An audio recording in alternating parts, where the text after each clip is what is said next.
Auto. Halo, halo, je tam Vikísek? Je tam, prosím vás, Vikísek? Že není doma? A kam šel? Kam ten kluk šel? Babi.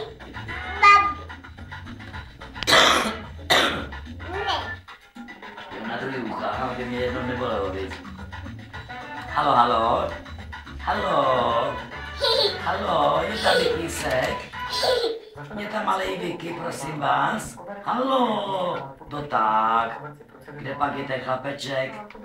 Kde pak je ten kluk? Není doma. Jo, není doma, kam šel? Jo, šel ven.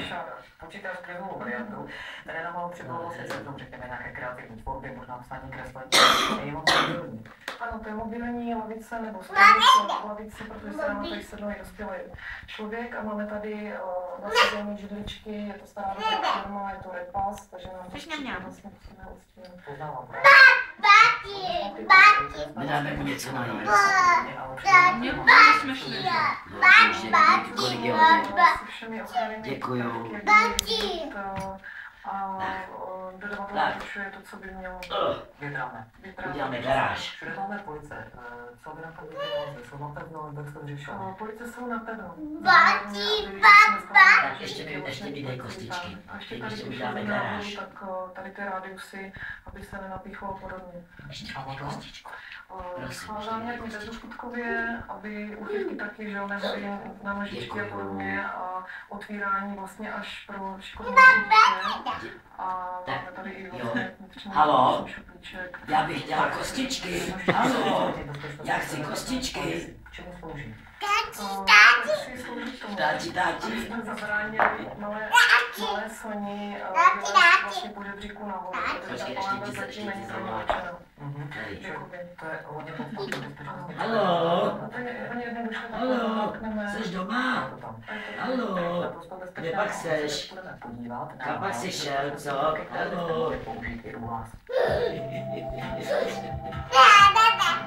Teď vidíte ten klobouk, si vzpomínám. Když byla máma malá, tak když viděla chlapa s kloboukem vždycky, mami, pán Budok. Třeba klobouk Budok. Ty malé děti obsahovat je důležité, aby nebyly ostré rány většině, střížné rány, přestříhat prsty, těch rány, a neměly by to být čují.